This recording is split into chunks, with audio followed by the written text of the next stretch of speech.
48 ঘন্টার পরিবহন ধর্মঘট চলছে 3 পার্বত্য জেলা এবং কক্সবাজারেও। রোববার ভোর থেকে গণপরিবহন চলাচল বন্ধ রয়েছে বান্দরবানে। এতে চরম ভোগান্তিতে পড়েছে সাধারণ যাত্রীরা। তবে কিছু সংখ্যক সিএনজি চালিত অটোরিকশা, জিপ গাড়ি এবং ভাড়ায় চালিত মাইক্রো চলাচল করছে। অনেকে গন্তব্যে যাওয়ার জন্য ঘর থেকে বের হলেও গাড়ির সংকটে যেতে পারেননি কাজে। রাঙ্গামাটিতেও ভোর 6টা থেকে গণপরিবহন চলাচল বন্ধ রেখেছেন বাস মালিক ও শ্রমিকরা। সারা দেশের সাথে বন্ধ রয়েছে দূরপাল্লার বাস চলাচল। এতে সবচেয়ে বিভোগান্তিতে পড়েন পর্যটকরা। আগে থেকে হোটেলে অবস্থান করা পর্যটকরা গন্তব্যে যাওয়ার জন্য বের হলেও গাড়ি সংকটে যেতে পারেননি।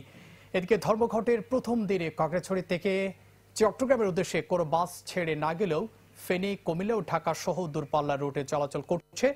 রোববার থেকে চট্টগ্রাম রুটে যানবাহন চলাচল না করায় কাউন্টারেও বাস স্ট্যান্ডে গিয়ে দুর্ভোগে পড়েন যাত্রীরা।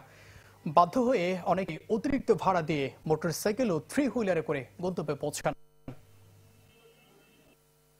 মালিক শ্রমিকদের যানবাহনের নিরাপত্তার দাবিতে চট্টগ্রাম মালিক শ্রমিক ঐক্য পরিষদের উদ্যোগে 48 ঘন্টা